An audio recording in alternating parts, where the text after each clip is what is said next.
What is happening, everybody? I hope you've had a good... Back in like 2005, something like that. I think my first con was so good. It's Friday Junior. It's Friday Junior, it's podcast day, it's payday. And if you come out doing a like, doesn't matter how you feel about the situation.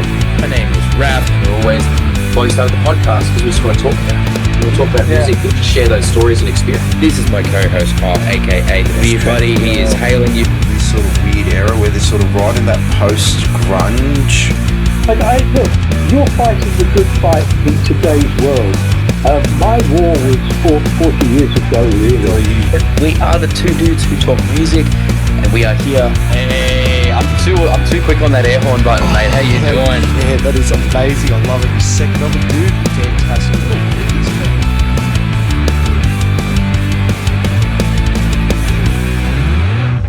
What is going on, everybody? It's me, the Reverend Raph, here with my good friend Kyle, aka the Beer Buddy. It is podcast day. We are the two dudes who talk music. How you doing, mate? Man, I'm very good. I did custom ceremony. Let's get into it. There we Got to go. do it. There we go. Wait. Cheers. On that. Cheers. So this is the... Which Mercury did you bring to this week? Mercury crushed black currant, which is a new one. I haven't seen them do that one before, but it's very Mercury strong. sponsor us. Yes, please sponsor us. I won't. It's 2.4 in a can, Yeah, that's a strong drink. That's a strong drink. But it goes down easy. It goes does. down easy. That's a problem. And then the next three go down easy after that, and then you go down easy. Mate, I always go down easy. Bro. Oh. Yeah. Dude, Knotfest. The Knotfest video, banging. Very good. Very good. Yep. If you guys haven't checked that one out, go and check it out. Got my thoughts on Knotfest. It was a pretty good day overall.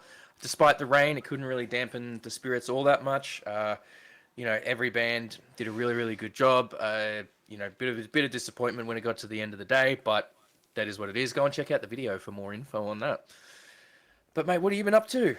Dude, just working away, seeing heaps of bands. Just did the Firefly Battle of the North show up there. Did the vlog for that. That came out. I was pretty happy with the way that came out.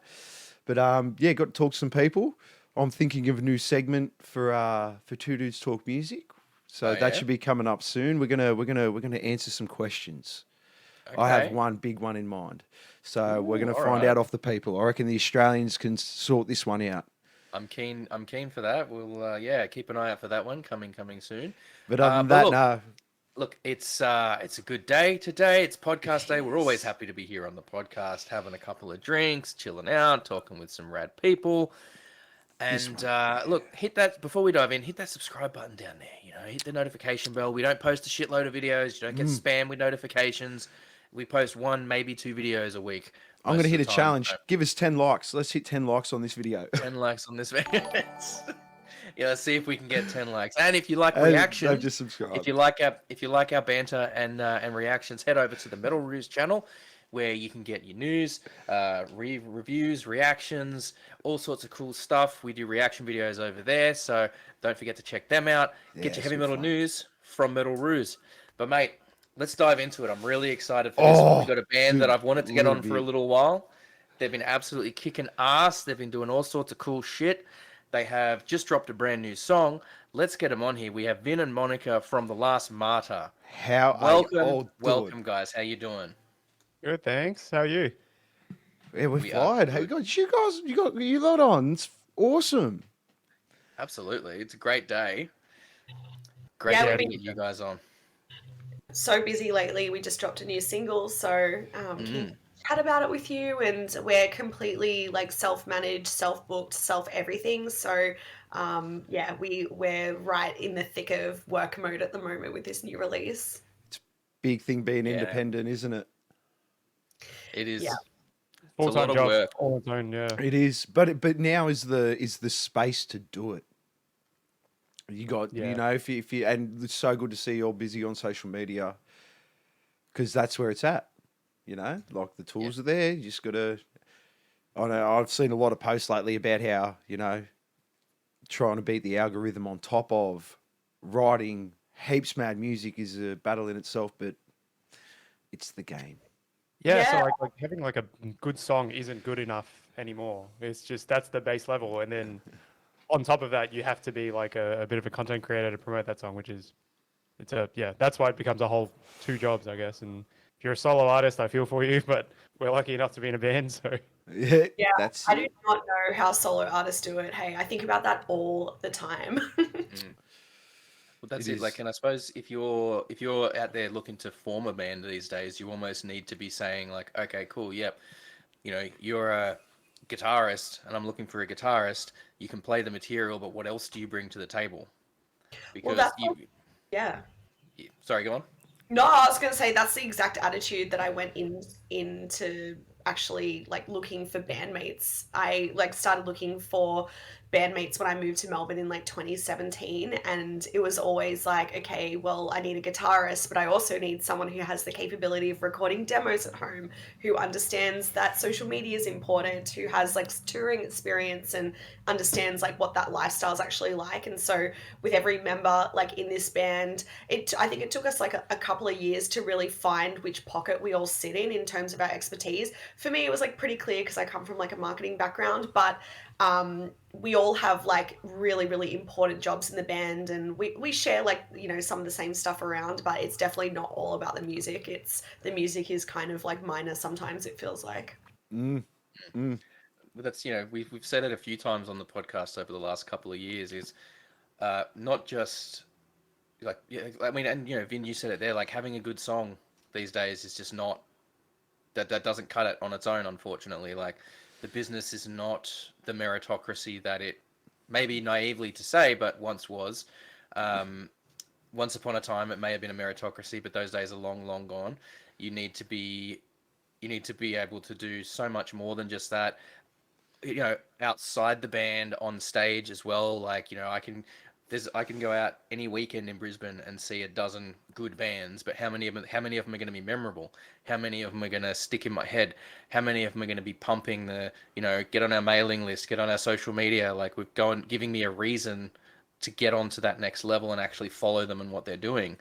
And it's, in some ways it's good that there's so many good bands, but it's also a bit disappointing because that a lot of these bands in a couple of years are just going to be gone because they didn't sort of get the progress that they wanted to see because these other steps weren't being taken.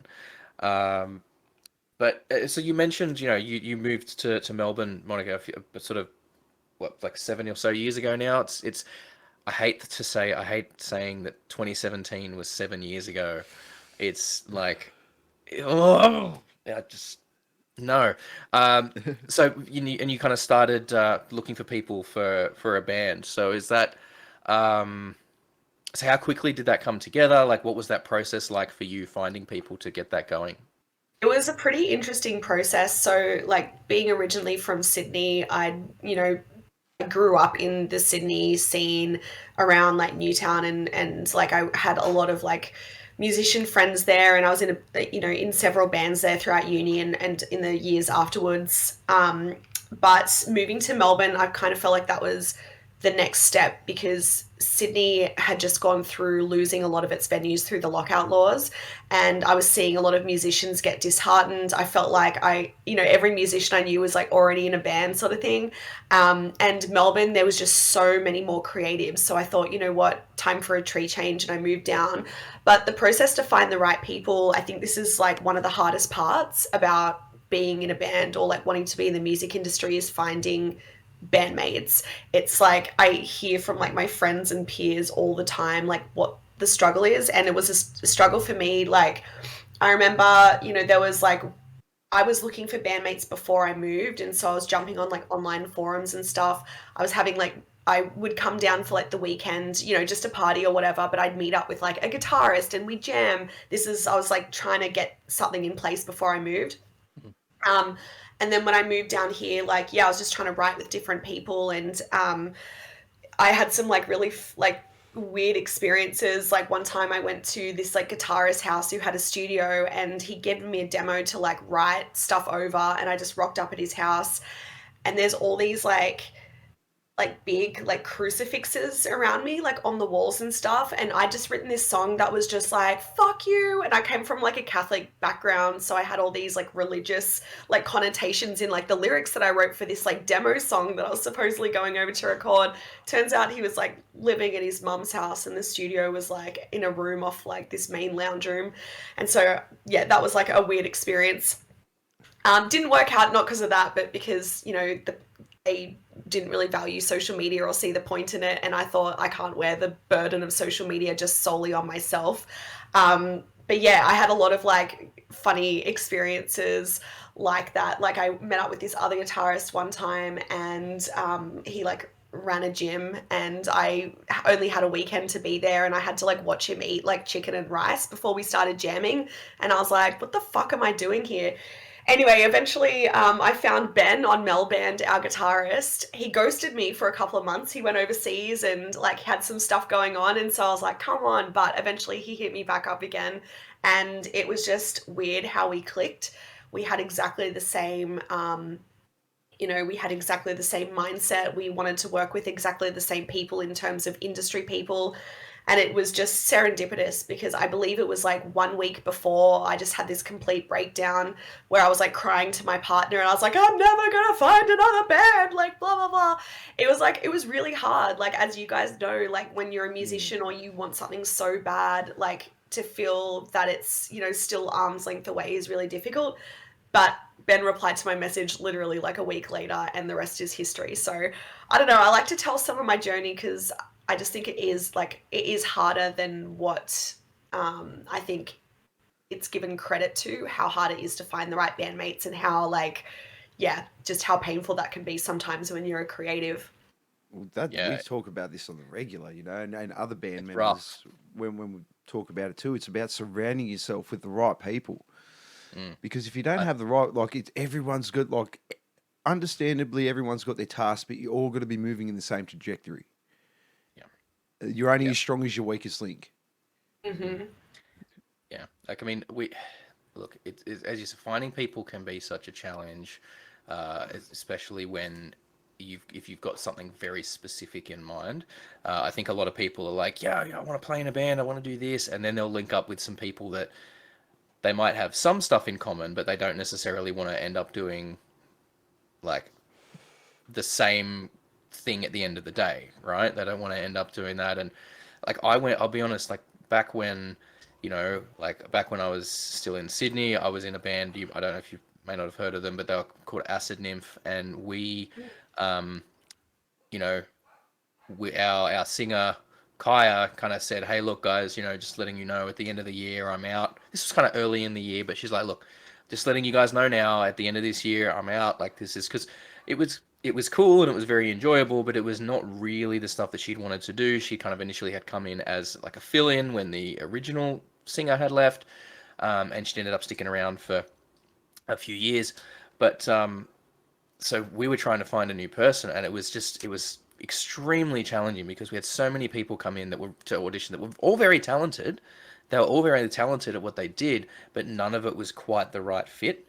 And it's so hard. And when you know, when there was someone that was the right fit, the person who I felt was the right fit, sort of in just about every way, she had her own other band that was going on, and she didn't want to she couldn't do two bands at once, and she didn't want to leave them to join with us, and it just kind of became, you know, and it was just really challenging to find the right person where everything kind of matches up and everything lines up the right way.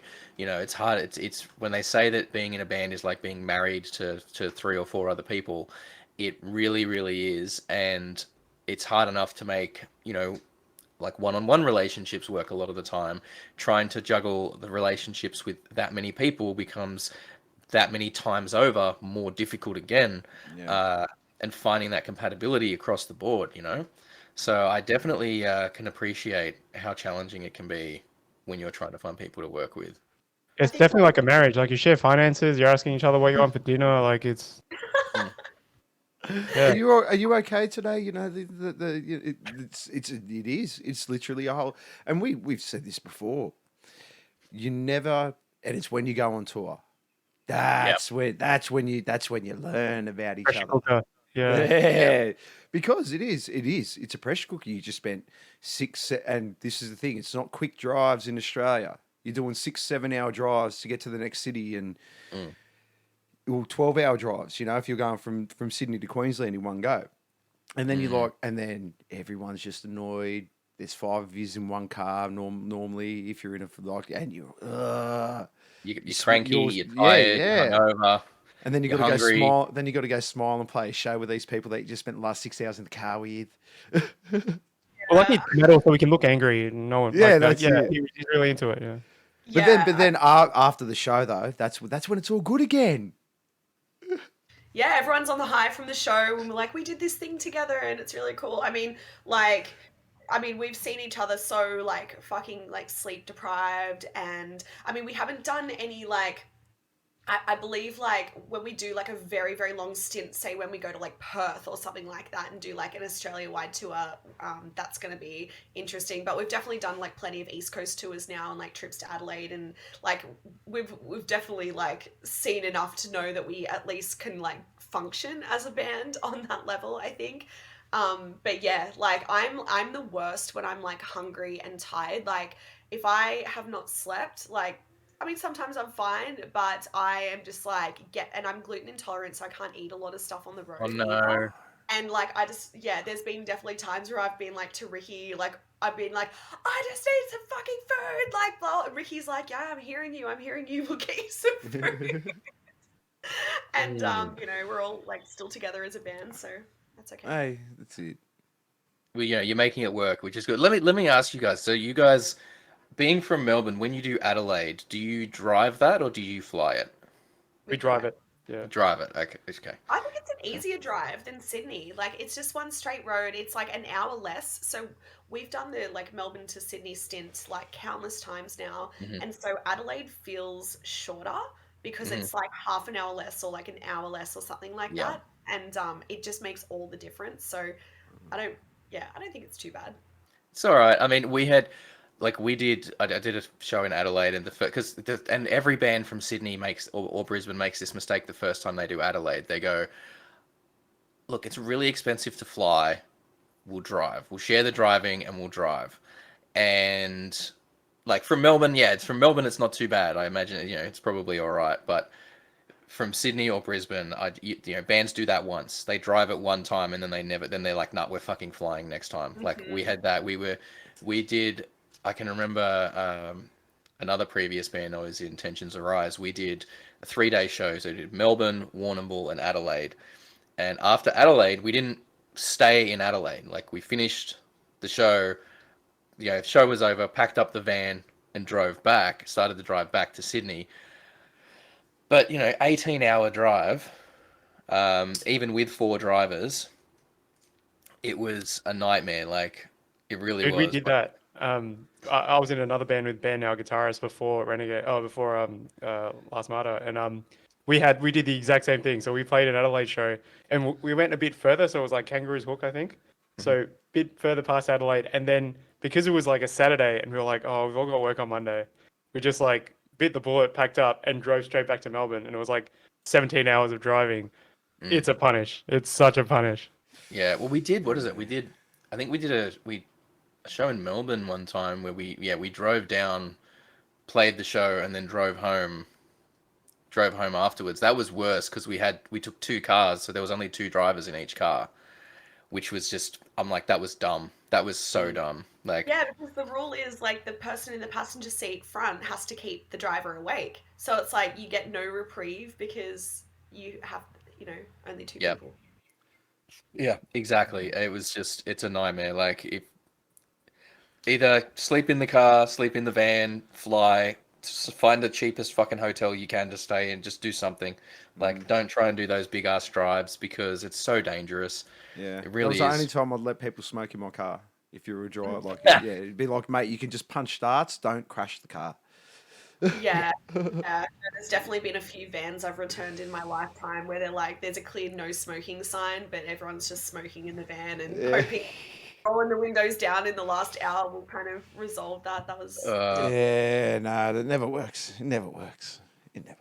Yeah, That's we haven't rough. done Sydney to Brisbane yet, because we've always flown. A lot of the shows that we've played in Brisbane have been sort of like one-offs or last minute, where there would be no way, like no like possible way to get from Sydney to Brisbane in time for like load in or whatever. But I've done that like in old projects Yeah. and stuff, and It's a that lot better now. It's a lot better now. The drive Yeah, now they've finished the it's highway. about 11 Um, hours. it's sort of it's down to about sort of 10-ish hours depending on how much you stop. yeah. You then Feel like really the only time there's a diversion is just past Newcastle now. You kind of go up and you get past Newcastle around Hexham. There's a little like kind of dog leg you got to do, and then you're on the highway again, and it's just straight highway the whole way up now, which makes it a lot better. It does. I remember how bad it used to be, sort of back in you know back around like eight or so years ago when it was only half done. It was still really really shocking, but yeah, it's it's a lot better now. that would have been when I It's a was lot better now. Man, that would have been doing it. I got to ask. So we were talking about the whole you guys working the social media thing and being really really good at that. When I was perusing through your Spotify, I've noticed that all you all really released is singles. Now, are you? I am a firm believer. I've said this at nauseum on the podcast that waterfall releases are the way to go now. Albums are. I understand. I understand from a purist point of view. Every band wants to release an album.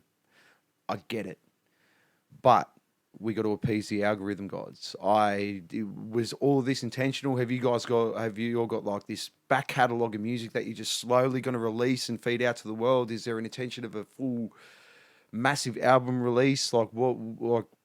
It's just noticing what you're doing on social media. You're just doing everything right in my eyes. Just spot on. Thanks. Vin, do you want to? Oh yeah, sure. So basically, I think as an artist, you want to put out a body of work, you want to say something, you want to make a statement, and that for some of the more traditional people like ourselves, like it's only something that happens when you put out a full EP or you put out a full album. But sadly, the way everything works today, like the younger generation of music consumers, they don't believe or haven't really experienced that at all. Like we used to buy a CD and listen to it for like 60 days straight, fully absorb the little catalog that came in the CD wallet, know every lyric. Like that's because that was like 15-20 bucks of my pocket money, right? So I fully absorbed it, knew every single lyric, every single hook. I'd analyze like the vocal harmonies, that sort of stuff, sing the backing vocals. Like that's what we used to do. But now because it just has to be a quick hit and then it almost disappears. If you drop a whole album and you don't have a following or not a huge established artist like any of the big guns you see on Spotify, it's just going to disappear. It's not really going to sustain you. So then the question becomes, do I want to keep my full artistic integrity or do I want to sacrifice a little bit of that to continue maintaining somewhat of a presence and build my career? It's a really fine line, and I mean, the plan is to at some point release a whole album, but we have to. The audience has to feel like we've earned that. Like the audience has to feel like we've given them enough for them to trust us with an album. And I feel like until we get there, we just got to play the singles game, and then an EP that's a collection of like there'll still be unheard songs on the EP. As far as I'm concerned, in terms of the best way to do it, just so that for the fans that have stuck with you, it's a little biscuit of extra taste that comes out. But for the wider majority that get hit with the EP, with the press releases and the way we're doing socials, it will be the first introduction to us. So I feel like dropping a whole album or a whole bunch of tracks at once is something that the audience needs to feel like you earn. It can't just be like, hey, I'm a new band, I'm awesome, I think I'm awesome, and here's an album, you're gonna love it. Like that era is gone, I believe. I'm fucking cutting that, editing it, and making that fucking short and posting that. That is some real shit right there because I'm fucking been saying it for ages. We do have one EP out, so we released an EP in 2021 called Purgatory. So that that has a couple of songs. It's got like a Ghost, Afterglow, Hindsight, Freaking Out, and Out of Time. So that was a collection, but we waterfalled that out. Like most of the songs were released as singles. But then to kind of like bide our time, we did a lot of touring in 2022, which was the year after. The EP was written like during COVID. We did a lot of touring in 2022, so we didn't really have the brain space, finances, or time to record more than like a couple of singles.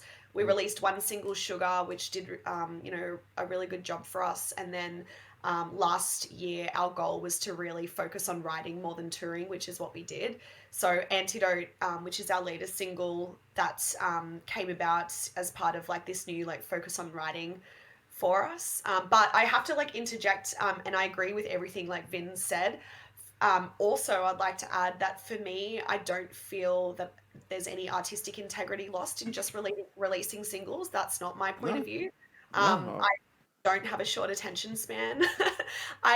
There's certain albums that I love to listen to, and for an album to really grab me from start to finish, there's only a few albums that can really do that for me. So like I love writing singles. I feel like, the lifestyle of being in a band at our level, and obviously we hope to get like beyond this one day, is we are doing this in amongst working our jobs, which primarily fund the band. We're trying to balance touring and getting paid like a lot of times like a guarantee that covers one person's one-way flight, and we make money off merch, but that everything gets reinvested. So to record singles and release singles, that's really doable as well. It's not like blocking out like weeks and weeks to try and come up with like a collection of songs where everyone's a banger. I love like just writing a song and having all of my focus on making this particular track the best it can be, and then putting it out into the world, and then trying something else and with the next track. So there's like definitely a lot of advantages to doing it that way as well. Yeah, but the problem is you make all bangers. That's And- like We try. well, I mean, no, you do it. Here's the No, thing, though, but I mean, that's how you have to do it, right? Because like remember back in the day, you'd buy an album and then you'd have the single, which will be an extended cut of the album version, and then you'd have B-sides, which were just cutting room floor bits, which they weren't going to release. that's There's it. none of that. That's Everything. it. Nah. Like I think I can Read the remember room. about 10 years ago, I think, when Down started releasing EPs, right? They'd do like an EP, but they would all there would be like something or other part 1 EP and then something or other part 2 EP, and they kind of did that, and people were like, well, if you've got part 1 and part 2 and they're the same thing, why not just do it as an album? And the discussion that they had in an interview around that was something to the effect of, one, they're a supergroup, so they don't always have time to get together and work on all this shit. But the other one was, look, why would we do sort of 10 to 12 songs where half of them, are essentially filler, like you say? They're like stuff that, if you were really trying to be honest about it, wouldn't make the cut. If you focus on the songs that are going to do well as singles, you realistically only have about an EP's worth. So we just do an EP. We just do an EP. EPs are the future. EPs are the way forward.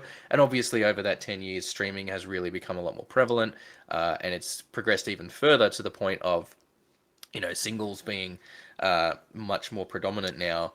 I mean, looking back at, like when I moved up here and started doing stuff with Skunkbone, yeah, we had our album and it was 10 tracks, and we like worked really hard to get that together. But if Fucking we great album, by the way. if we had released, thank you, it is, and I stand behind it. But if we had, and look, those songs had a theme that ran through all of them, so putting them together as an album made sense. But at the same time, yeah, if we had Waterfall release that's doing a new song like every couple of months, that's a year and a half's worth almost of algorithm and new stuff coming out constantly. And oh, hey, this show is for this single launch of this single that we just did. We launched a new single, we want to make it all about that and push it around that.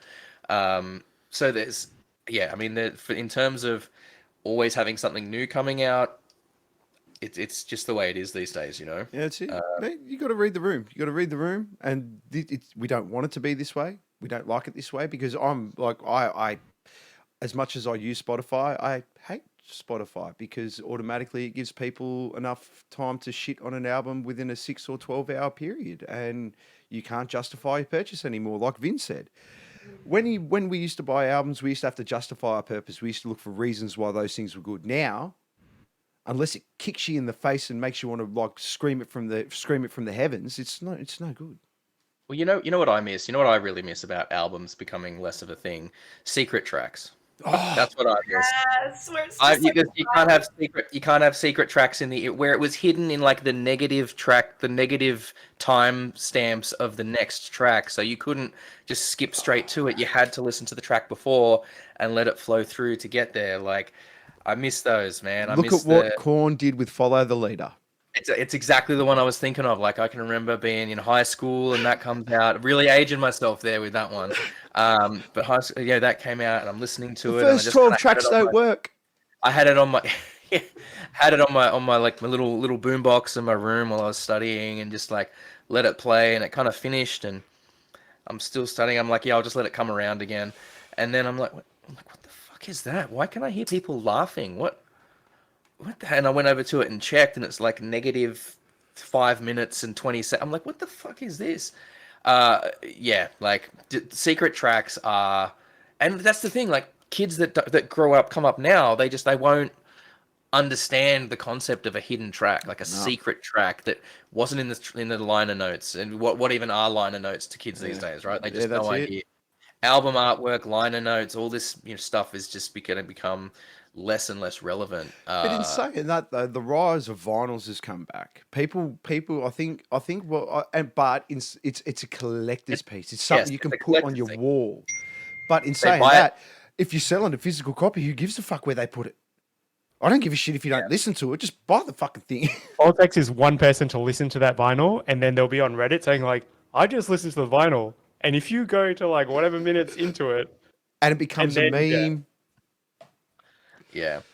I remember the Used like had something like that, but it was just silence for like the album finished, and then same thing like rough like happened to me. I was just occupied doing something else. The CD finished, and then all of a sudden, yeah, like I can't remember what Used album it was, but another track came on, and I was like, what the hell is this? Limp Bizkit with the Limp Bizkit did it so much. the Ben Stiller thing, that was so funny. That I'm limping it with a biscuit.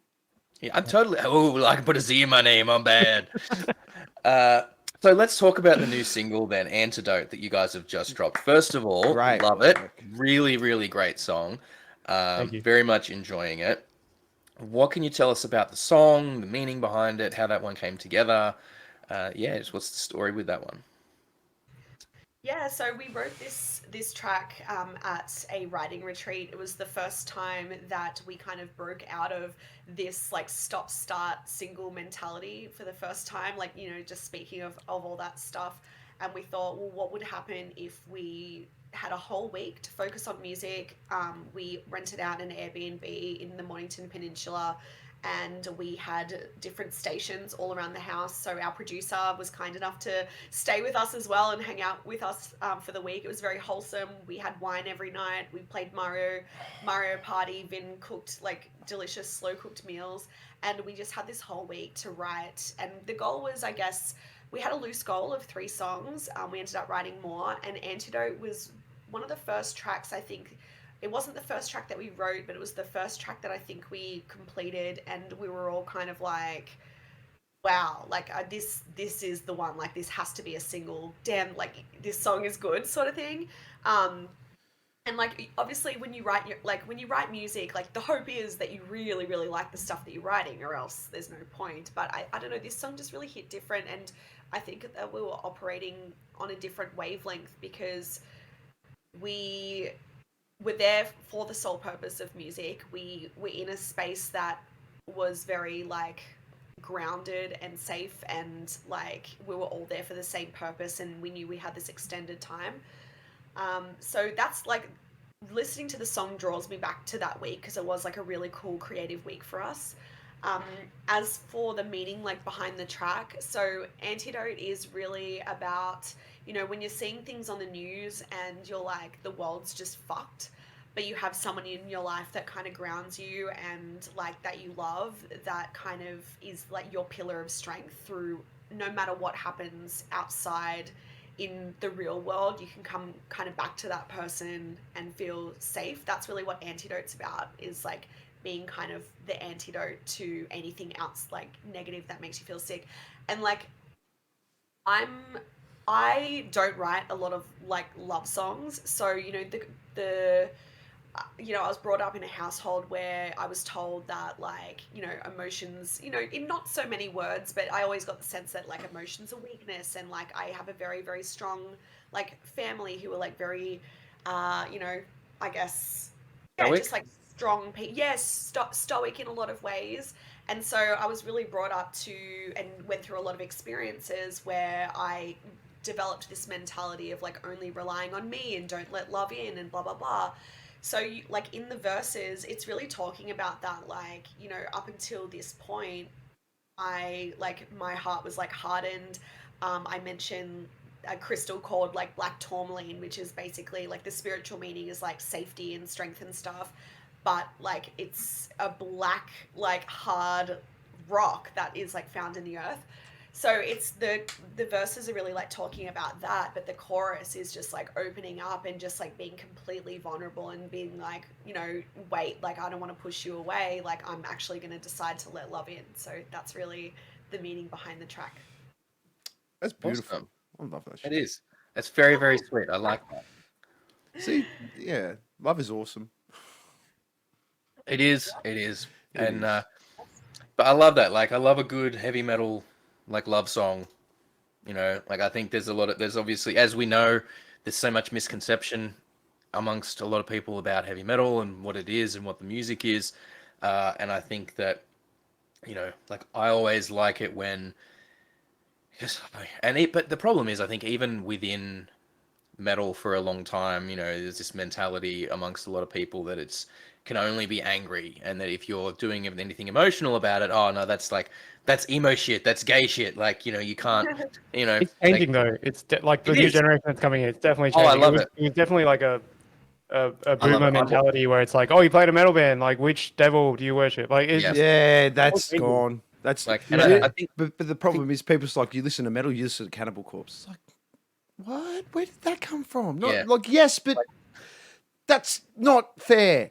But I think that the advent of you know, like we always say, so much of the modern social media stuff is a double-edged sword, right?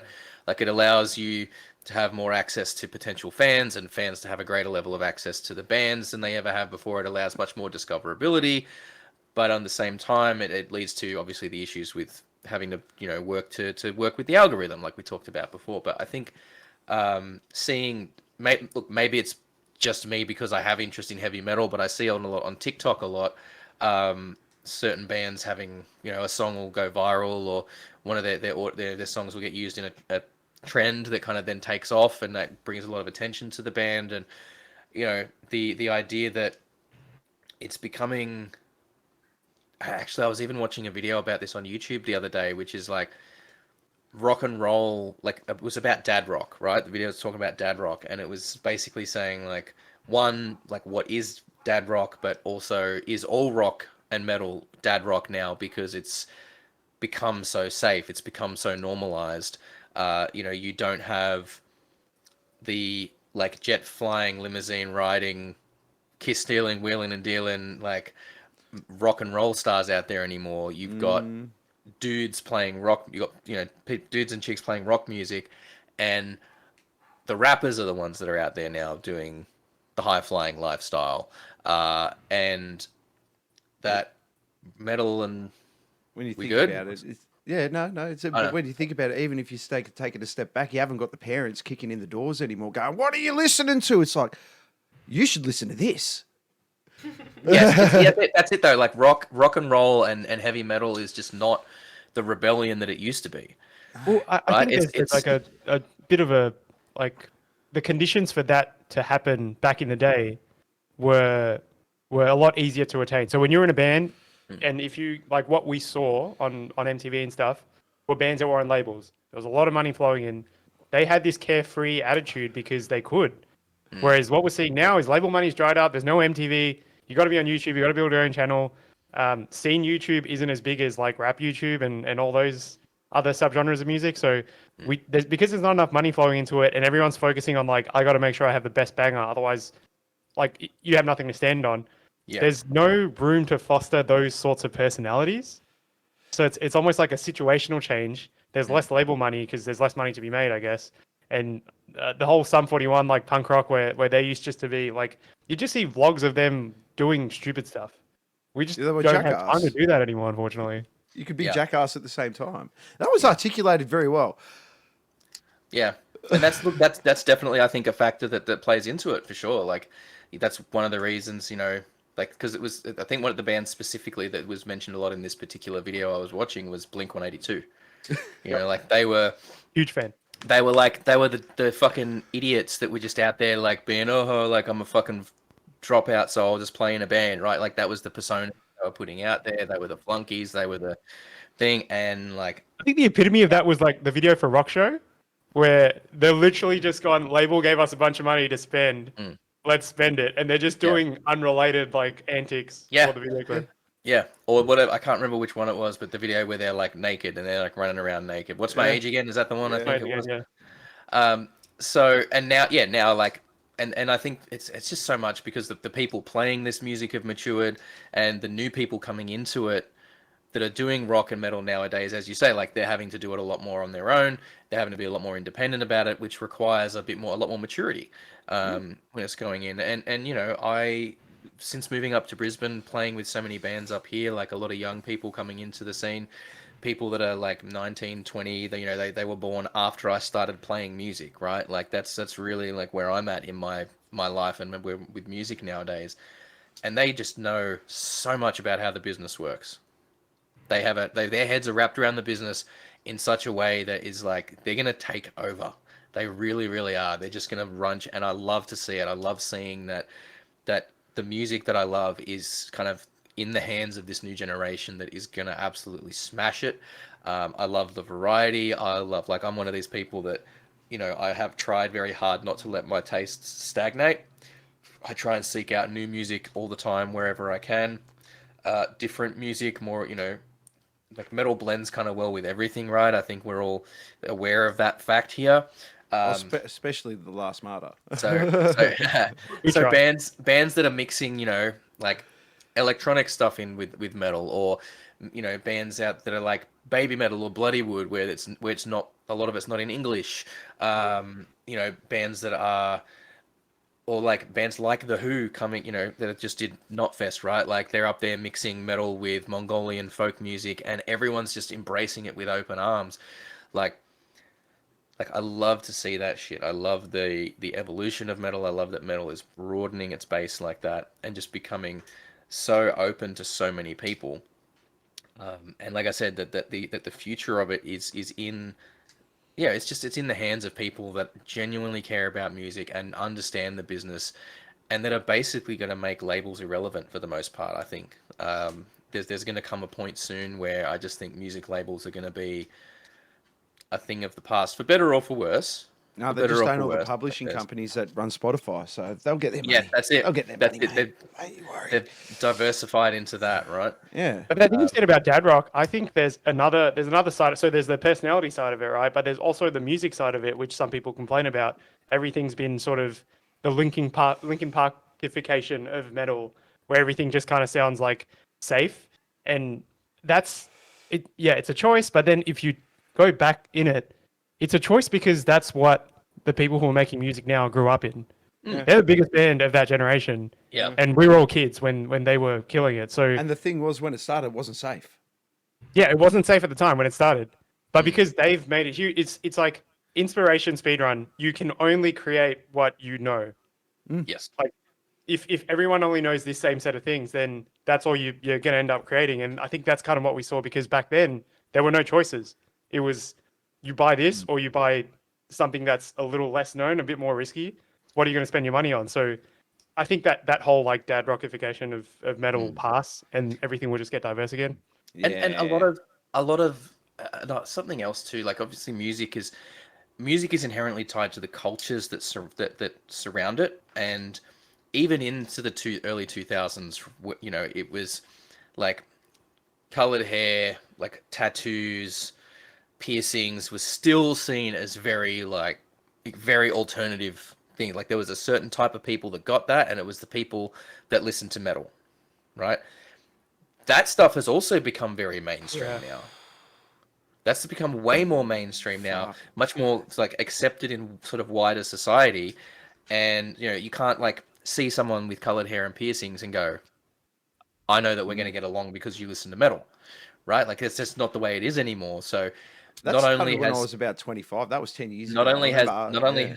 yeah, not only has the music itself become, you know, safer in that way and more normalized, but also just a lot of Culture. the cultural elements around it have become, you know, more normalized as well. So like how do you rebel when rebellion is what, like, when the things that you were using to rebel are just permeating popular culture now, you know, Yeah. like when they're Well, you just selling. go clean skin. You just go clean skin now. Well, I think like we're probably all a little bit desensitized as well. Like we Yeah. probably have friend groups that are very like open and everything. I had an experience this week where like I go to this 80s dance class every Tuesday. It's like the best way to get cardio ever. It's the only way that can motivate me to exercise is when I'm surrounded by fluoro and you know, leotards. So and like I was talking to someone there, and like I just, you know, I mentioned that I don't always go because I'm always like traveling. I've got family in Sydney, or I'm like on tour, or like, you know, I feel like I do travel a lot. And she's like, oh, what do you do? And I was just like, oh, you know, I'm in a band, in a metal band. And like her reaction was like quite strong. So I feel like it's like we are maybe a little bit more desensitized, but I still agree that like tattoos and everything are definitely more like mainstream, especially since like LA Ink and all those shows. But I think like the way to rebel now is really to be like unapologetically ourselves in whatever Yeah. way that's representative. Like there was a long time like in my career, I've been in bands since I was a teenager, like playing, gigging in heavy bands as well. And there was like a long time where like I wasn't accepted because like I was a girl, or and I didn't look like the traditional like metal dude or like rock dude or whatever, and that was a real disadvantage for like a really long time. But I think like just having more representation, or just people that, you know, are not afraid to speak their opinions or anything online. I think that's what people are drawn to. I think now it's with social media, music fans are drawn to like the creator first, and then the music comes as like a byproduct of that. It's like, what do you represent? Like, you know, what is this world that you're trying to create? And then the music is the soundtrack to that. So I feel like, yeah, I just wanted to touch upon those points because I feel like, yeah, with socials it's more about the people behind the music rather than the music itself, because there's just so much music out there, so you really have to have something to grab people these days. Could not agree more. When all music that has ever been made is available to people through a little rectangle in their pocket All the time. for at all times for free, basically, if you're willing to put up with ads for free, like it's yeah, you really need to be able to stand out and make yourself unique in a way that is, you know, it's and it's really hard because you talk to people and there's still people out there that you know, you're like, well, how are we going to grab people? Like, what's that gimmick going to be? And a lot of people still think gimmick is like a dirty word. They're No. like, they're like, no, I just want to let the It should music never be speak called for a itself. gimmick, though. It should be called a niche. Yeah, Or semantic. values, just like art Semantics. values, I But guess. but like it's just the amount of people that I talk to nowadays, and they're still just like, yeah, look, I want to, you know, they don't think about, okay, like what am I going to wear? What are we going to wear on stage?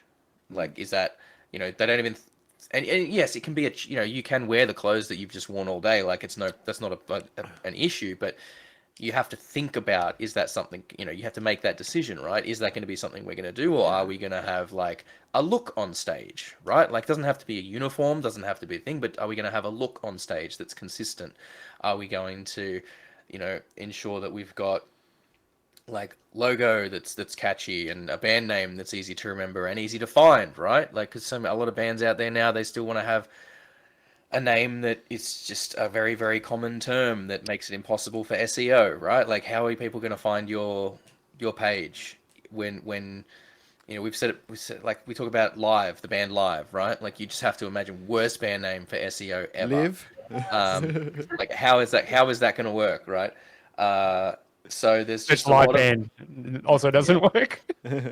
yeah, exactly, right. So that makes it even worse, you know, Live, live, live. yeah. So it just really becomes people that want to just let. And I can appreciate the artistic vision behind that and wanting to say, like, I just want the music to speak for itself. I don't want to think. That's fine. Like, if that's how you want to do it, that's fine. But you have to at least think about the other stuff before you make that decision. And I think a lot of people don't. They just, and I'm not saying they're bad musicians, bad songwriters, anything like that. But, you know, all other things being equal, the band that's doing the extra shit is gonna get is more likely to get better results. In saying that, though, I'll tell you, the bands that do really sort of break ground, that get away with that whole not having a look or anything, they are very fucking good. Like, that's the alternative to it. It's like, if you're just going to get up there and just do it, you got to be your A game every single. You ain't got nothing to fall back on. Yeah, You just got to be up there all the fucking time. yeah. I mean, again, yeah, but you know, you look at a band like Red B, and Red B doesn't do a ton social media wise. They're just kind of there. They do their thing, but they're established. They've been around for They're many their many own years, beast. and they are absolute animals when they get up on that stage, right? Like, you know, they get up there and they crush it every single time without fail, and they always come away from every single show with new fans. Yeah. Because they're just that good. Mm-hmm. Most people are not that good. Yeah. I hate to say it, most people are not that good, which is the struggle of it. And you know, but there's just there's so much out there that Or it's hard to stand out. you do what the last Martyr do, and this is I really want to talk to you guys about this. The way you guys incorporate all the electronic stuff, because I'm a massive fan of house and trance and stuff like that, and the way you guys incorporate it into your music. Do you guys touch on the sort of mucking around with getting your stuff remixed? And because some of the songs in there, it's like you could just have a DJ set and you could play it in the clubs. Yeah, well, actually, Ricky, our bassist, is a massive house trance hard EDM nut, Yeah. and he will just randomly come up with ideas at like 4 a.m. and be like, "I need to write this as a demo." So when we actually were writing, he brought in a bunch of like EDM demos. That and because of the nature of it, they weren't sort of like Porter Robinson, like Han Solo type EDM. They were more like stuff you'd hear at a hard trance festival. Matt. We draw on some of those and we were like, okay, let's see if we can use this as a base for a song.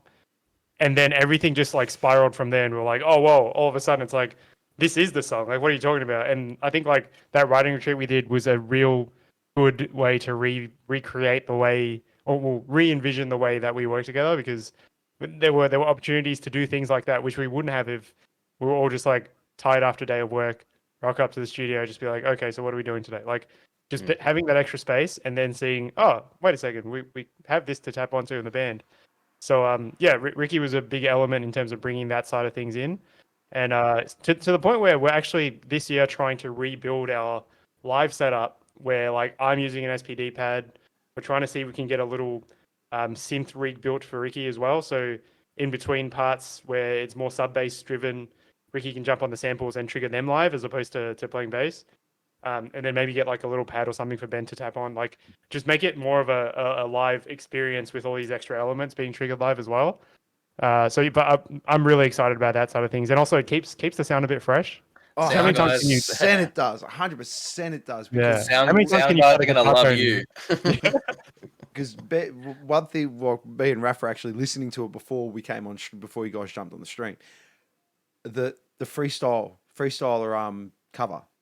Yep. Like, one thing of old top notch. And when I first listened to that song, when I was a wee little metalhead back in the day, I was like, and I reckon all metalheads do this. Like, I hope everyone jumps on board on this, because I'm surrounded by 3 other metalheads. Is that because metalheads listen to everything, not everyone listens to metal. That's a conclusion I've drawn to. But when we listen to other stuff, we're like, that'd sound good with a bit of fucking distortion. That'd sound good with a bit of distortion. That'd sound like when you just hear those, and you like when it just hits different. And that song always hit different, and it sounds so good with a bit of distortion. Dude, that's exactly what I thought when Skrillex popped off with the whole dubstep era of EDM. I was like, And with this the is corn. this is like metal, but but with like weird sound. Well, funny I thing love with that Skrillex is as he well. actually writes everything on his guitar. He's a guitarist. Yep. Yeah, I love to First see it. class. Emo kid represent. Yeah. What were you going to Right, say, well- Monica? Before I I can't really cut remember. you. Okay, Oh, it sorry. was such a journey. We so like we all have like such different music tastes, but there's absolutely a crossover. And the only cover that we could agree on prior to Freestyler was we used to do Faint by Linkin Park. And that kind of made sense for us. But we tried for years to incorporate a cover into our set, and like it was just impossible. We could not agree. And then finally, I think Vin, it must have been your idea for Freestyle, and we're all like, oh my God. And then we didn't speak about it again. And then months later, Vin had been on this epic online journey to find the stems from somewhere in Europe from some random guy. I don't know, you can tell the story, but we'd forgotten, and he was just like, I got the stems from Freestyle. Yeah, there's a guy on YouTube. You can look him up. From Ukraine, I believe. This was before all that. And he recreated the whole Freestyler song with like from scratch with samples that he'd found, and it sounded pretty much spot on. So That might be the same guy. That might be the same guy I got stuff from for our cover of Breathe by the Prodigy. It might even be the same guy, because I went on and I'm like looking for stuff, and because when we first talked about it, I thought I actually had the samples already. It turns out it was for Smack My Bitch Up, not for Breathe. Because there was this old it's gone now. It just doesn't have the links are dead now, but there was this Russian website that had links to like stems for tons and tons of music. Remix packs? Something like that, yeah. Yeah, I used to use that website. But it's gone now, and so but I found like video of the guy like going, okay, here's where the samples came from, and this is the changes they made, and so then they did this, and then it's like plays the modified sample. So I'm like, I'll just fucking grab the video and like pull samples out of that and shit. To layer in like the twingy, so but it might even be the same guy, to be honest with you. I found the video. Shout out Robert Sharapov, like that guy on YouTube, amazing. He recreated the whole thing in Ableton, and I messaged him and I was like, "Hey man, can I buy them off you?" And he was like, "I don't feel comfortable because it's not my creative work, but here's a link to a Google Drive folder where I have all the original samples, oh wow, and screenshots of all the plugins and how I use them to create them." So yeah, I had a lot of work to do. Okay. It was a lot of work, and it changes like BPM by like, what is it, Vin? Oh yeah, like chorus halfway through, and that song was ahead of its time. That song was so ahead of its time. Yeah, That's why it was so good. We used to play like half of the track like with those samples that Vin tracked down after like months of detective work and work putting it together.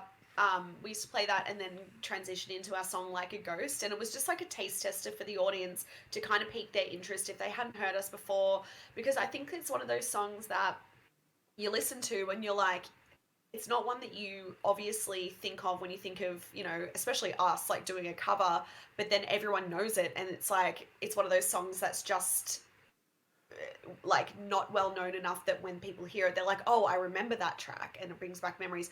So anyway, when we actually recorded like the proper, we're just like, let's just do a full length version just for funsies. And when we recorded it, we actually recreated, we did our own samples. So we paid homage to the original track, but it's all except for, I think, the iconic like crow, like high pitched, like eagle sounding sound at the start. I don't know how else to describe it. I think that was one of the only ones we kept. And there's a James Brown sample that we kept as well. But all the other samples we recreated in our own way. So that's awesome. Nice. And everything's now the same BPM throughout the whole song, which is the reason why we do that. But I don't know. Yeah. Anytime I'm out anywhere and I hear that, Yeah. oh shit! Oh shit! Yeah, no, I've had bands in the studio and they're like, yeah, so the song here, the chorus jumps up by like 3 BPM. I'm like, does it really? Or do you guys just play it faster because you get more energized because you're at the chorus? And it can really stay the same. No, but Like, it's so weird because like when we took apart those stems and we tried to like well, I got his original song just to build the tempo to get the BPM to then recreate all the stems on, and it wasn't even like a whole section. It was like 2 bars. It was 165 for the first 2 bars, and then in this one section it dipped down to 163, and not even 164 and then 165. It ramped up to 165. Like the tempo was just insane. And then like I They put the done that actual so you original can't song. they done Yeah. that so you can't recreate it. It's like we're gonna throw this little Probably. tidbit in, so But you then- can't We do did it. that live. Yeah, I put the did that original live. song in just to compare to see if it was the same tempo, and the tempo track was actually the same. So they've done that, and then I tried to straighten it up and like time it so that okay, it's all the same, less headache for us. The song didn't feel right. It just didn't feel right in your brain. Wow. it's So tricky. the half song where we just did verse chorus into Like a Ghost, we played it like in that fucked up way where it changed BPM. Poor Vin. Oh dear. Jeez. Oh dear. A bit of a Well, time. should we dive into the first segment? I'm really Why don't we interested. give that a Let's go? do this bad boy. Let's get Let's it go. going. Hit the thing, Hit Carl. the thing. That you had you could Quick question you do, quarter. you want you could do so you We're back. And we're back. All right. So, ladies and gentlemen, welcome to the Quick Question Quarter, spelt with Q's, not K's, because we don't roll like that. No. And this is basically going to be some rapid fire questions for our guests, starting very, very simple, just to get to know their musical background a little bit better, and it gets a little bit more philosophical as it goes further on. So let's just start it out nice and easy. What was the first instrument you guys played? Piano and then clarinet. Same piano for me. Piano's a good one.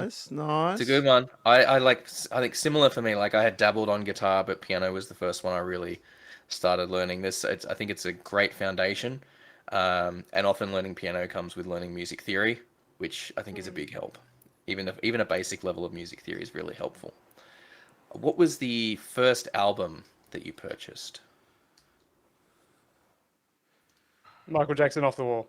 Whoa! Michael Jackson as well. History. Oh snap! The double gold CD. The double Yes. gold CD with the Double Michael gold. Jackson. Man, I still got it. That's in my. Oh, Double gold. you know what? That's the Great. both first on the channel. Damn. Yeah. He made an impact, that MJ. Shamona.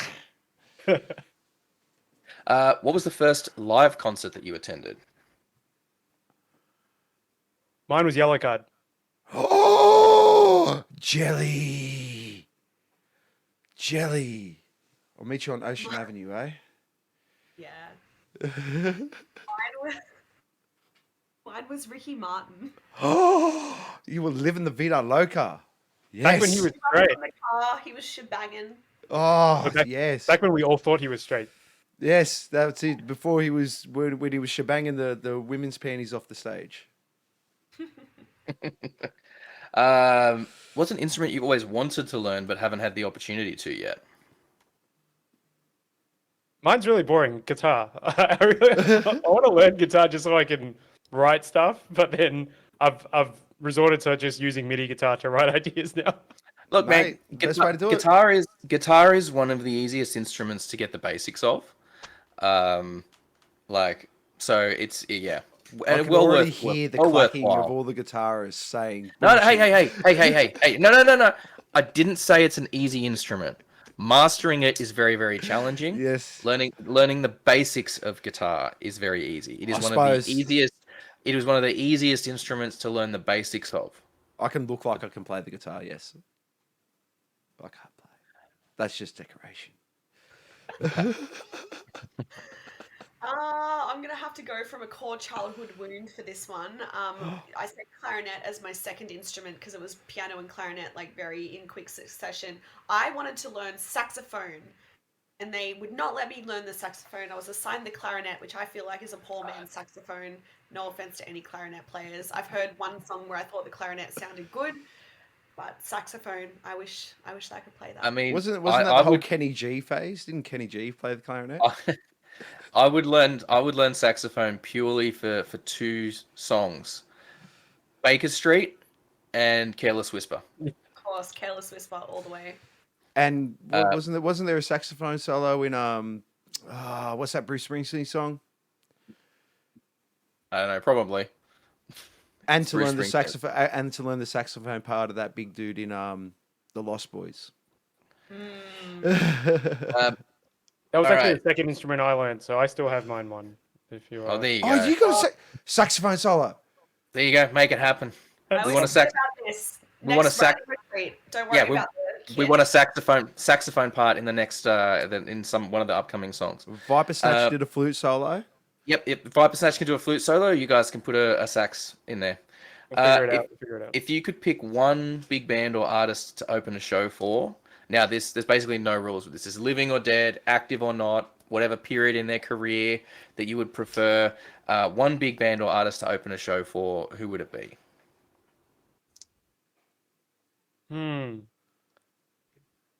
I feel like I would love to have opened for Killswitch Engage back in the like what was that massive festival they used to have in Australia?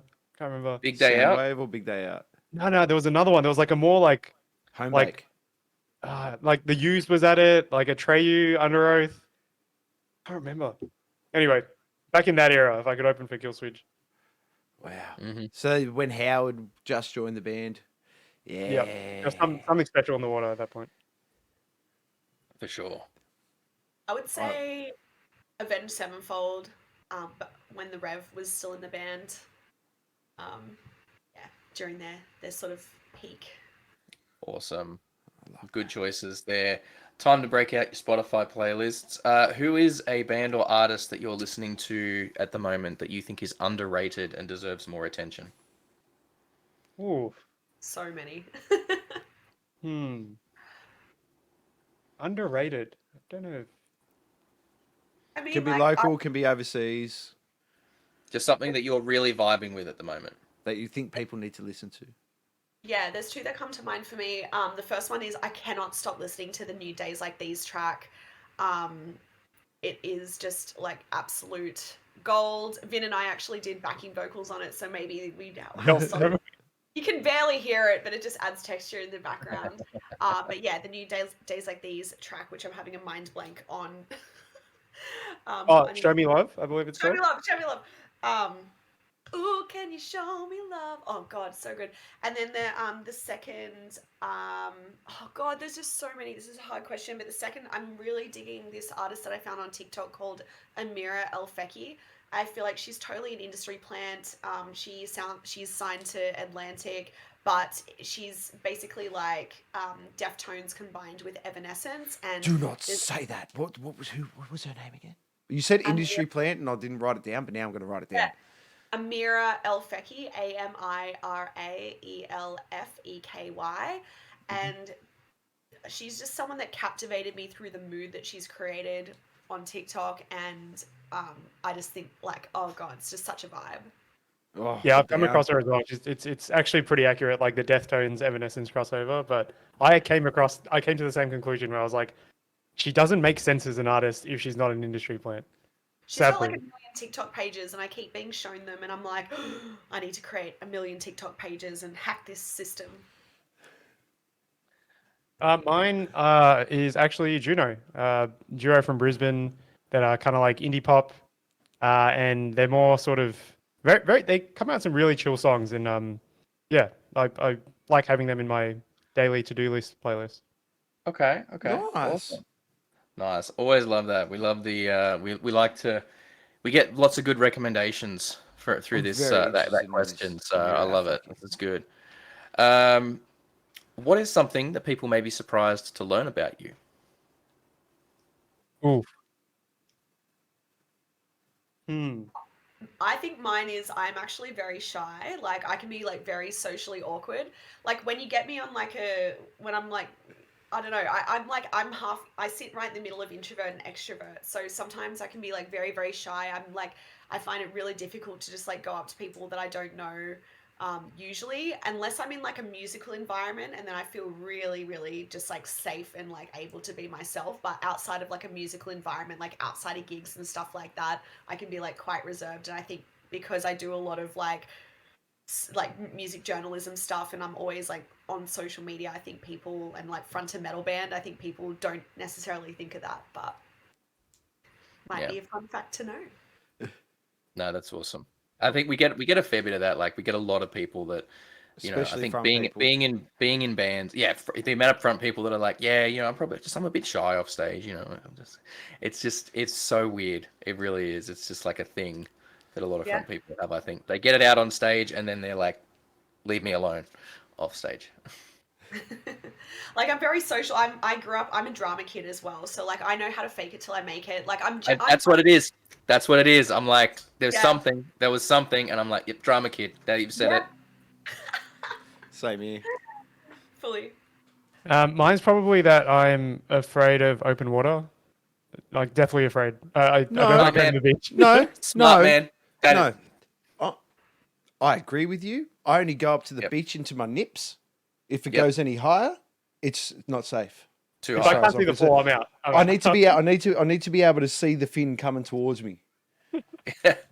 Like, no, man. Let me tell you, like, I was out at long time ago, family holiday out at on the Barrier Reef. Went out to a pontoon out there. You could do like scuba diving off the thing or whatever.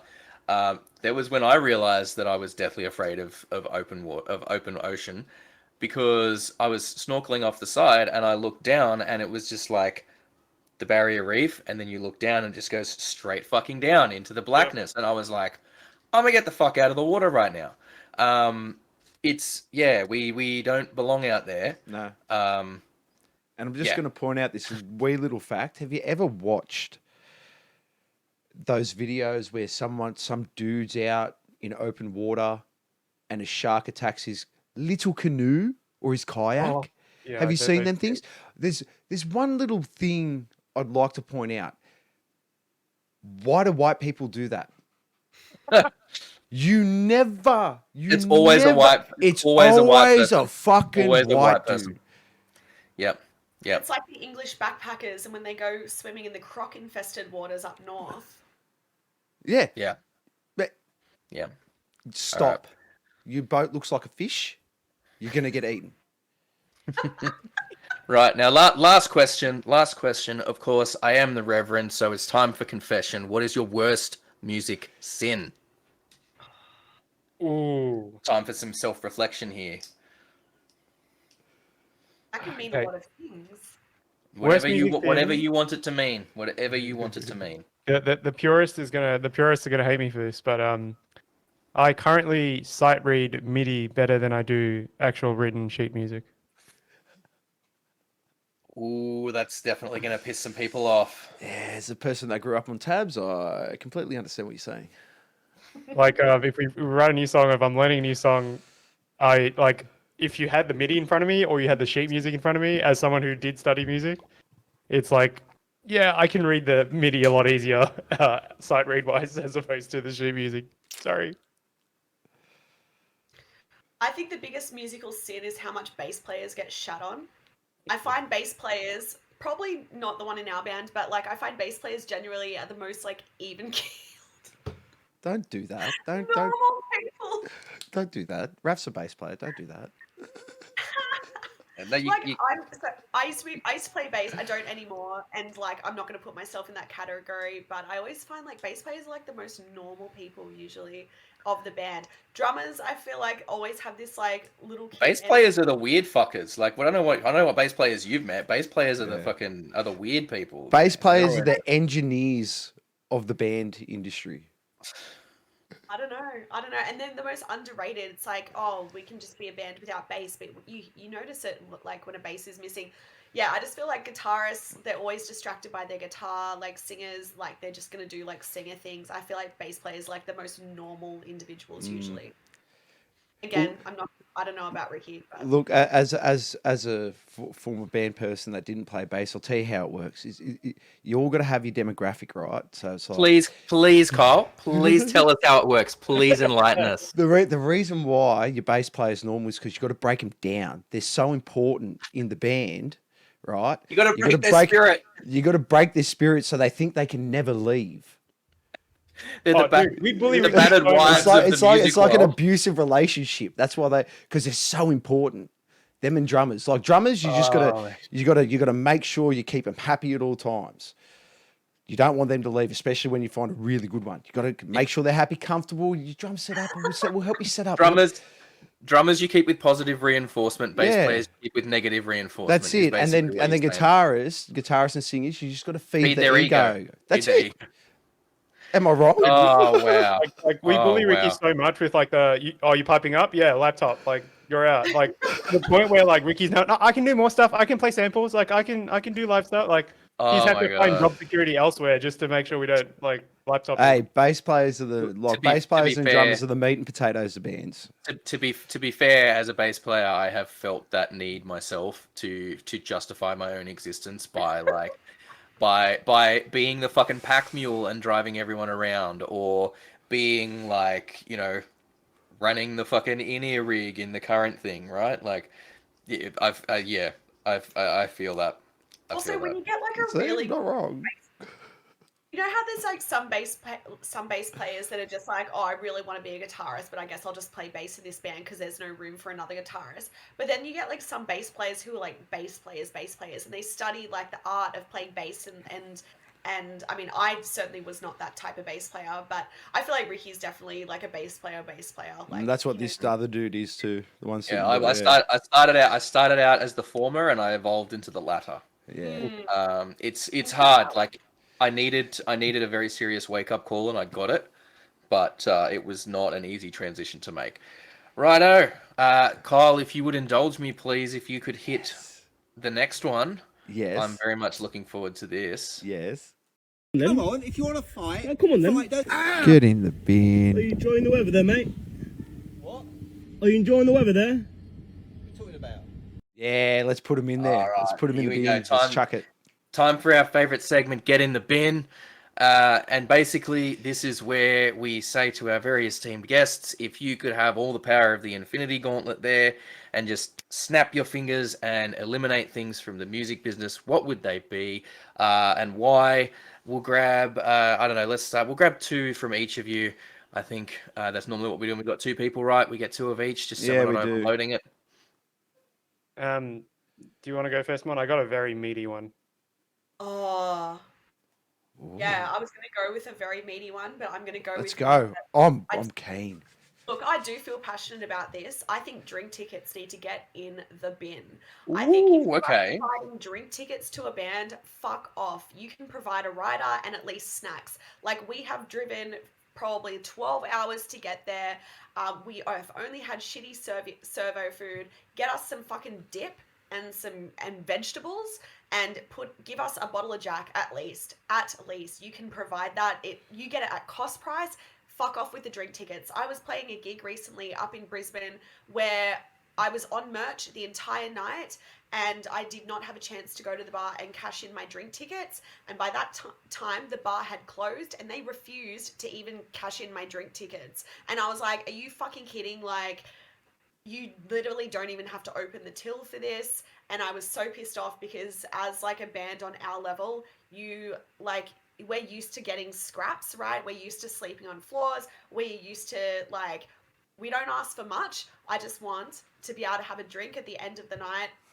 Fuck drink tickets off. Give me a proper rider. I'm so passionate about it. No, that makes when you first said fuck off drink tickets, I was like, as an average drinker. But your reasoning 100% stands up. It 100% stands up. If they can afford to give 4 or 5 members in the band drink tickets, which is going to equate to sort of $20 each thereabouts for it's $100 or so for but just put that money down as a rider with and some food and maybe just like I don't know, just like half a case of beers or something. You know what I mean? Like yeah. I think Australia is just like notoriously the worst for it. Oh, yeah. As well, like any shows in Europe, and it would be What do you just a want? lot different. Yeah. Yeah. What do I want? Oh, I mean, like, look, we've gotten our rider a couple of times. Like, we what do we have on our rider currently? We've got like ciders, beers, bottle of champagne. Um, Oh no, I'm which- talking about in Europe. That's what they say. They go, "What do you Oh, want? What do you want? What do you want? What do you want? sushi Anything." platters. I want a sushi platter. Yeah, like my mate's band's like touring Europe. They've got sushi platters. They've got like, you 100 know, brown M&Ms in a brandy glass. All I want, all I want's a case of Liquid Death. That's all I want. Yeah, they had that at Knotfest, backstage in the artist area. It was good. Really? Yeah. Mm. Oh. That's a good one. That's a good one Anyway. though. Oh, we've never actually had that one. Oh, Mm. dude, that was very good. I was a bit. You wanna go I Europe? was the same as you, Raph. I was a bit taken back. I was like, let her cook. Let her cook. Let's see where this goes. Yeah, see where- follow the train of thought. Yeah. Do you want to do your second one, Because mine are both kind of linked. Oh, I don't have a second one yet, so I was going to think about it whilst you do. Okay, one. okay. I'll do my massive spiel then. Okay, strap in. All right, hang on. Let me just. Get some I water. would like to delete Alright. from the Australian music industry commercial radio stations Yep. because they are not about the music; they are about personalities that they're building on their own And the outside of the commercials. music, Yeah. and so they are detrimental to every Australian artist that's even thinking of being an artist. And, And, so, like legally they're allowed, but they need to play a certain amount of Australian music, which they just skirt by. By the second thing which I'd like to delete is talent shows. Idol, As in, Voice, like, yeah. Okay. Man, that's because- a good one. because they are all like again, Judo, the band I mentioned earlier. Kalia will tell you that story. It's on a TikTok somewhere where like her previous band, they were signed to a record label and they were like, you have to do this talent show. And they're like, oh, but we don't want to do the talent show. They're like, well, then we're going to shove you for 3 years and you can't do anything. So like the record labels are also funding these talent shows, Yeah. and the stars from those talent shows, or the winners, get farmed out to the commercial radio stations, which count as local content that they're playing to meet that quota. But it's all being fueled by this like fake Australian industry, which labels are just profiting off. Yeah. So And how many people that succeed on those musical talent shows have ever had meaningful music careers? Like, so many of them just end up. A lot of them go into being radio hosts. Funnily enough, on A lot of them commercial end up radio, hosting like the you talk fucking about. talent shows. And then they end up going back and hosting the talent shows, or they end up sort of diverging into other careers rather than continuing on with music, because you know how I mean, the winners that by what seasons 2 or 3, like the winners were doing the Westfield tour, right, where they'd be going off and performing at the fucking Westfield shopping centers at fucking 10 a.m. on a weekday for Nanas. mums and babies and nanas, basically. And look, it's a niche demographic. But They- like they case still in buy point, right? stuff. Like you mentioned, some of them host shows. Guy Sebastian, like probably the most notable one to come out of all of them. Yes. He recently put out a single, also titled "Antidote." No association. He put out a single. Oh, in, he's like, stealing February. your work. He's stealing your shtick. Sue.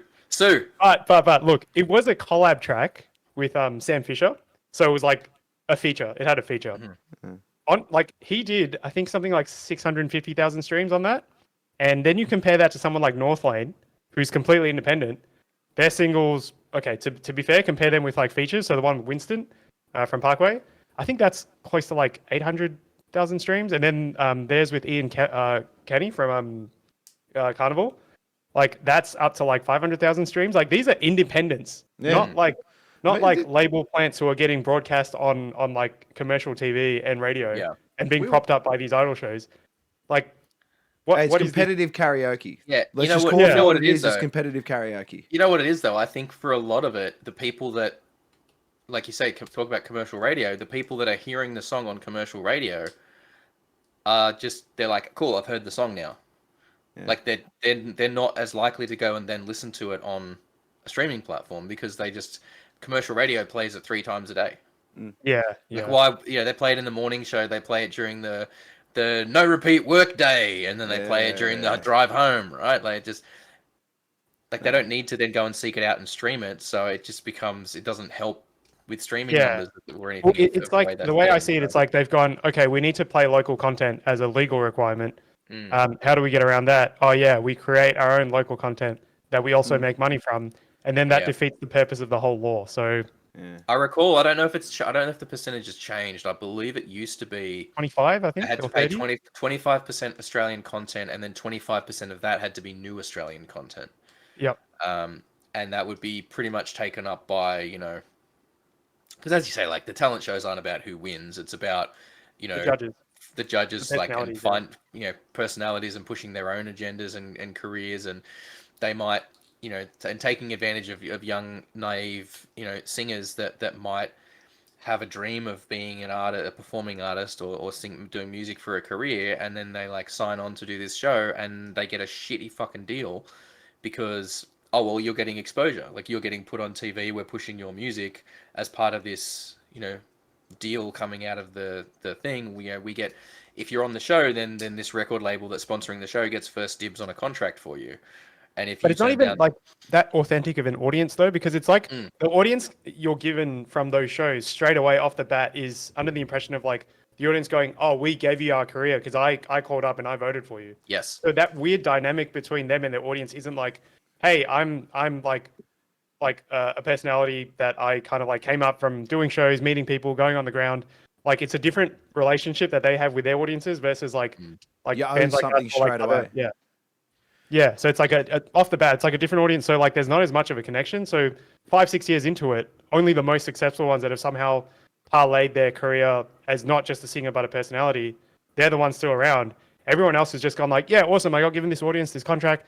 I'm going to keep going. They disappear because Yep. the audience wasn't even their real audience to begin with. No. and you look at the people that push back, and they were basically like, I don't want to necessarily say blackballed, but it kind of feels like it. Someone like Casey Donovan, who really pushed back on a lot of stuff and kind of just got shunned out of the industry. Yeah. In a lot of ways. It's rough to see the treatment that some of those people get and how they get taken advantage of. To be fair though, if you're getting your music off commercial radio and that's how you think the right way is, that And- you're a fucking musical NBC. Like, And I'm look, sorry, the thing is as well, like the fact that these shows still exist now is crazy to me. Crazy. Like, how long have they been around? We've seen the careers that come out of these shows, and people still want to go on them and have this fucking delusion that it's going to kickstart this amazing musical career for them. yeah, because you're there. Look, For I don't it's think it's because like- it's built for a TV show. It's not built for music. Like, Yeah. it's it's it's like the old the Trojan horse thing. Mm. They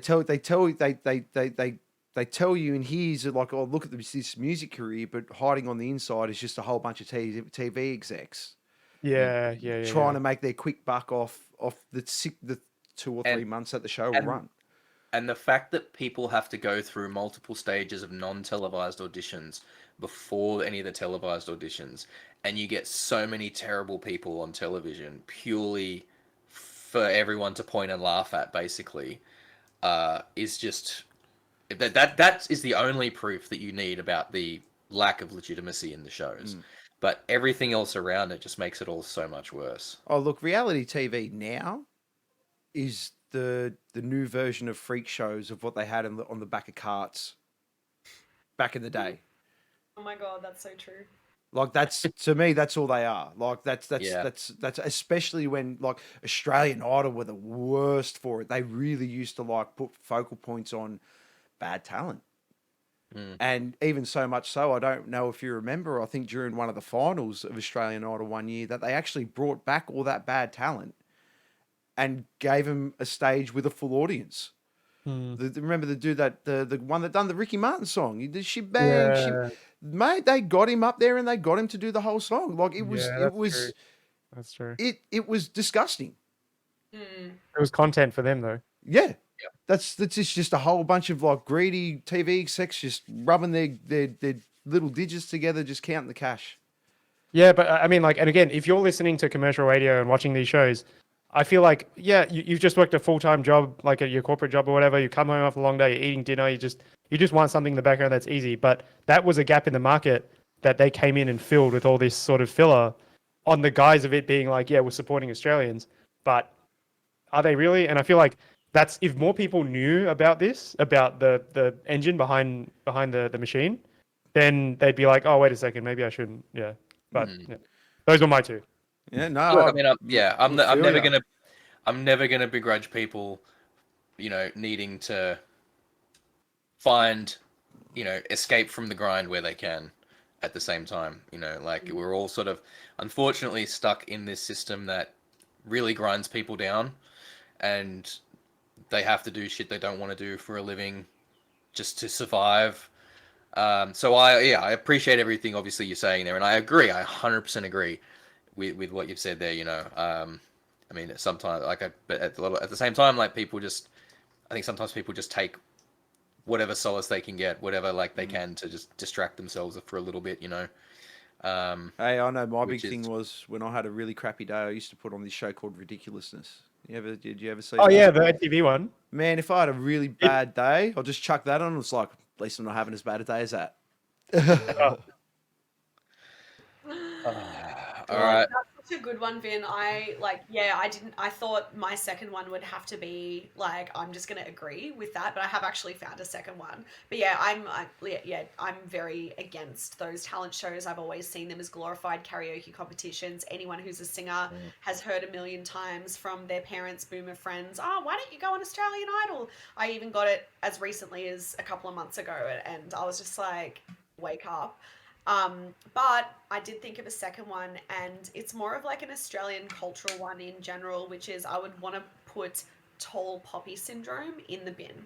And Yes. I feel like it's a very it's something that's all around the globe, but I feel like it's particularly ingrained and rampant in Australian culture. And it makes it very difficult for people to leave the country and go somewhere else. Well, people have to leave the country and go somewhere else in order to have success, because even on some smaller levels, you kind of notice it when you start to do something that is people see as growth, or you do something that other people want to do, the wolves will start coming for you, even at a level as small as ours. I'm under no misconception that I do not think that we're a big band or anything like that, but even at a level of us, I've seen so many people try and chop us down in terms of tall poppy syndrome. So Yeah. I think yeetus deletus for that Yeah, one. I like that. Yeetus The deletus. leaders. Yeah. I like No, that. I agree. The great Greek proverb. I've seen it. I've 1,000% seen it. There was a period of time back in Sydney where there was kind of the same 2 or 3 bands were getting a lot of the international supports, and I saw it. I saw it in the group chats. I saw it in conversations people were having. The Knives came out, and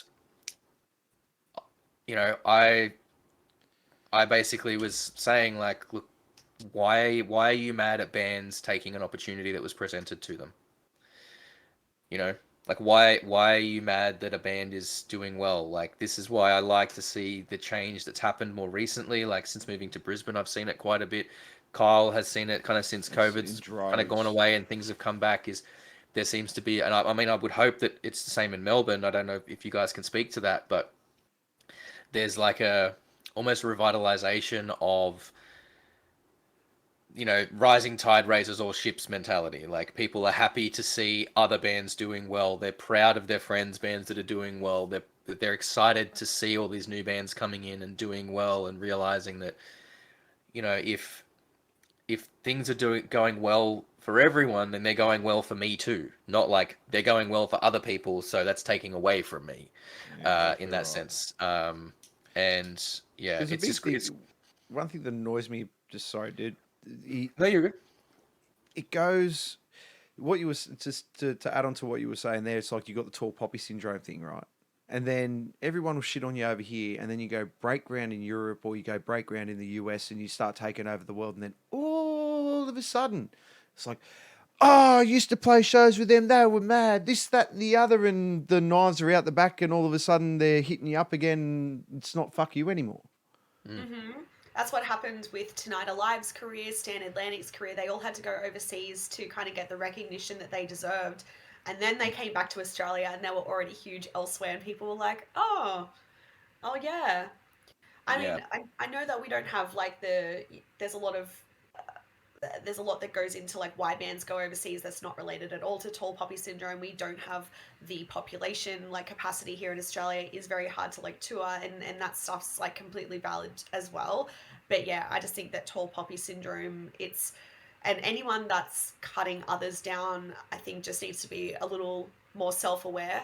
I mean, we can all catch ourselves in those like negative moments, but yeah, I think if everyone could just be a little more self-aware and like understand that like any negativity, especially like online, probably comes from like a place of jealousy or feeling insecure within yourself. As soon as you realize that, you can kind of catch yourself a little bit more in those moments and be like, are they really shit, or do they really not deserve to be like signed to that big label or whatever, or go on that tour or whatever the situation is, or like am I just jealous because it's not me at this stage? It's jelly legs. You acting a bit It's- jelly? look, You a bit jelly?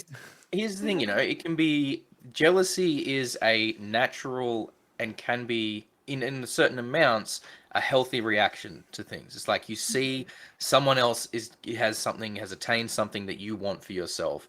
That's natural. Okay, it's perfectly natural and healthy to feel that. How you carry that forward is the key thing, I think, that a lot of people don't get. Like, let me tell you, so up here in Brisbane, like Brisbane, obviously, like Sydney and Melbourne, similar populations. Brisbane, obviously, much smaller, despite being the capital city up here. So the scene is a little more, little bit smaller.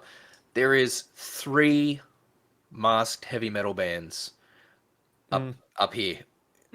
How is the market up here supporting 3 masked heavy metal bands playing that new metal inspired type stuff, right? Like you would not think that there was room for it. You would think that we'd be at each other's throats and jealous about stuff. And I love it. Like I love seeing it. I love seeing like the theatrical elements of it that I enjoy, and I'm like they're, we're doing our thing with it and we're taking it a certain direction, and the other bands are kind of doing it their own way and doing their stuff. And like We the Hollow just had the supports for Fear Factory and Machine Head up here, which is fucking amazing. Like I love those guys. They're like, they're doing such good work and they're really, really pushing it. Disgust is doing really cool stuff as well. They're coming out with some amazing work and really trying to push forward and doing it. They're playing Sydney soon, which is awesome. And so like, there's a lot of room to say like, I'm, why aren't we having the same things that they're having, right? But like we've still done a bunch of cool shit, and it's like, yes, they're doing this stuff. So what can we do to sort of get that for ourselves as well? Not to take it away from them. We don't want to do it instead. Like we want them to still get those opportunities as well as us.